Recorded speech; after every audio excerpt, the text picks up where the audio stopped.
सूरतुल मुनाफिकून, बिस्मिल्लाहिर्रहमानिर्रहीम।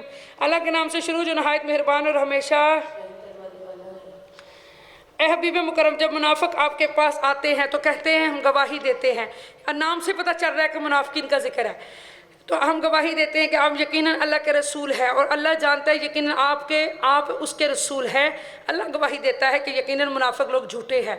उन्होंने अपनी कस्मों को ढाल बना रखा है, फिर ये लोगों को अल्लाह की राह से रोकते हैं। बेशक वो बहुत ही बुरा काम है जो ये लोग कर रहे हैं। ये इस वजह से कि वो ज़ुबान से ईमान लाए, फिर दिल से काफर है अब्दुल्ला बिन अबई, तो इनके दिलों पर मोहर लगा दी गई, सो वो कुछ नहीं समझते। ये किसका जिक्र हो रहा है? मुनाफिकीन मदीना। जो मुनाफिक लोग थे तो कलमा पढ़े सी, अंदरों मुसलमान नहीं सी, ये उन्हों का जिक्र है पुत्र। ए बंदे, जब तू इन्हें देखे तो इनके जिस्म और कदो कामत तुझे भले मालूम हो। अगर वो बातें करें ऐसे लगे जैसे नबी के बड़े चाहने वाले हैं, तो इनकी गुफ्तगू तू गौर से सुने, यानी तुझे यूं मकबूल दिखाई दे, मगर हकीकत ये है वो लोग गोया दीवार के सहारे खड़ी की हुई लकड़ी हैं। वह हर ऊंची आवाज़ को अपने ऊपर बला और आफत समझते हैं। जब इन्हें ऊंची आवाज़, अजान, नमाज, जहाद के लिए बुलाया जाता है, ये मुसीबत समझते हैं कि हमें कोई बुला रहा है। वही मुनाफिक तुम्हारे दुश्मन है, सो इनसे बचते रहो। अल्लाह इन्हें गारत करे वो कहाँ बह के फिरते हैं। देख लो कि जो बंदा बड़ा मीठा होता है ना, मीठा, जिसका कोई दुश्मन ना हो, वो मुनाफिक है। देखिए, इंसान से इंसान इख्तलाफ करता है, ये फितरत में है। लाजमी नहीं कि इंसान जो हक पे होगा उसके तो दुश्मन ही बड़े होंगे। पता है तुम्हें, जो बंदा हक पे होता है उसके दुश्मन बड़े होते हैं। जो बंदा जिसके दुश्मन कोई नहीं ना हो, वो तो मुनाफिक बंदा है। और ऐसे लोग होते हैं, आज के ज़माने में भी हैं। जो वो कहना पंजाबी दे गल जिदे को बैठे उदे ही समझ आ गई, जिन्ने लाया गली तो वो नाल ही टुर चली भी, बस ते मैं तेरी ही हाँ, मैं तेरी ही हाँ, बस मैंने नहीं छड्ड तूं, मैं तेरी ही हाँ। इंज दे बड़े लोग ने, यानी हक की गल नहीं करनी, हक का साथ नहीं देना, डंडी मार जानी है। तो अल्लाह फरमाता है ये मुनाफिक बंदा होगा जिदे दुश्मनी ना हो मुनाफिक, तो जिदे जिन्ने दुश्मन ज़्यादा हो उन्ना ही हक तो होंगे। सुभान अल्लाह, ये बात याद रखना मेरी, ठीक है। तो मुनाफिकों का कोई दुश्मन नहीं, कोई मुनाफिक जो बंदे, मुनाफिक का क्या ईमान ही कोई नहीं होता।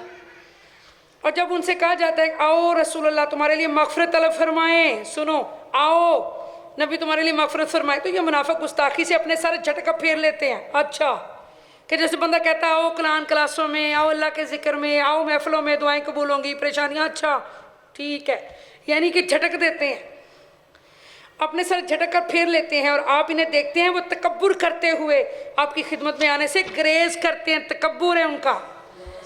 इन बदबख्त गुस्ताखान रसूल के हक़ में बराबर है, आप उनके लिए इस्तग़फ़ार करें या आप इनके लिए इस्तग़फ़ार ना करें, अल्लाह इनको तो हरगिज़ नहीं बख्शेगा, क्योंकि ये आप पर ताना ज़नी करने वाले इस वजह से, और आपसे बेरुखी और तकब्बुर करने वाले लोग हैं। आपकी तरफ देखते नहीं हैं, बेरुख मोड़ लेते हैं। बेशक अल्लाह नाफरमान लोगों को हिदायत नहीं फरमाता, आपका अदब नहीं करते।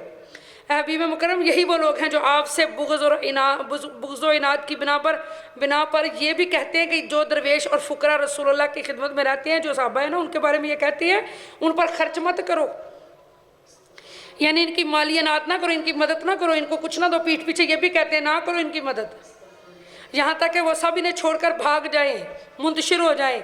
हालांकि आसमान और ज़मीन के सारे ख़जाने अल्लाह ही के हैं, लेकिन मुनाफिक नहीं समझते कि मेरे नबी को इन ख़जानों की ज़रूरत नहीं है।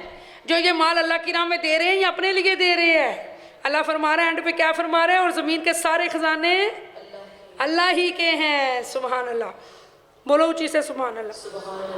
वो कहते हैं अगर अब हम मदीना वापस हुए तो हम इज़्ज़त वाले लोग वहाँ से ज़लील लोगों यानी मुसलमानों को बाहर निकाल देंगे, यानी ऐसा नहीं प्लान का कर देने। हालांकि इज़्ज़त तो सिर्फ अल्लाह ही के लिए है। वलिल्लाहिल इज़्ज़तु वलिर्रसूलिही वलिलमुअमिनीना वलाकिन्नल मुनाफिकीना ला यअलमून। और इसके रसूल के लिए इज़्ज़त किसके लिए है? हालांकि इज़्ज़त तो सिर्फ अल्लाह के लिए और इसके रसूल के लिए और मोमिनों के लिए, मगर मुनाफिकीन इस हकीकत को नहीं जानते। मोमिनों को भी अल्लाह इज़्ज़त देता है। सुभान अल्लाह।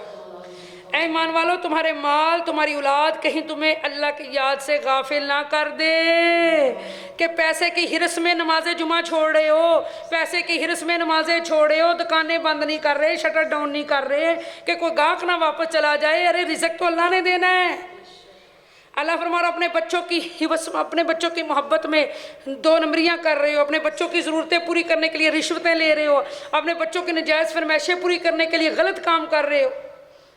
فرمایا یہ اولاد اور یہ مال تمہیں اللہ کی یاد سے غافل نہ کر دے، حقوق ادا کرو، مگر اللہ جو ہے اللہ کے حقوق بھی ادا کرو۔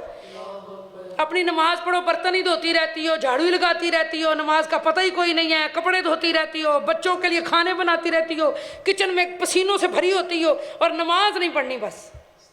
کہ اپنی اولاد کی محبت میں بندہ سارے کام کر رہا ہے، مگر یہ نہیں کہ اللہ تعالیٰ کو بھی راضی کر۔ اللہ فرماتے ہیں اور جو شخص ایسا کرے گا تو وہی لوگ نقصان اٹھانے والے۔ اللہ نے تو فرما دیا کہ تیرے اولاد تے مال دی وجہ تو کہتے تو اللہ تو نہ دور ہو جائے، تو جے تو ہو جائیں گا نا تو پھر تو اپنے نقصان کر رہے ہیں، کسی کا کوئی نقصان نہیں۔ ہر چیز بیلنس رکھو پتر، کار دے کام بھی کرو، مگر نماز بھی پڑھنی ہے، قرآن بھی پڑھنا ہے، اللہ بھی کرنا ہے، اللہ کا ذکر بھی کرنا ہے۔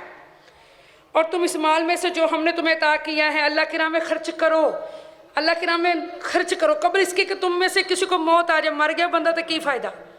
اے صحابہ تمہیں اپنا مال پسند ہے یا اپنے وارثوں کا؟ یا رسول اللہ اپنا مال پسند ہے۔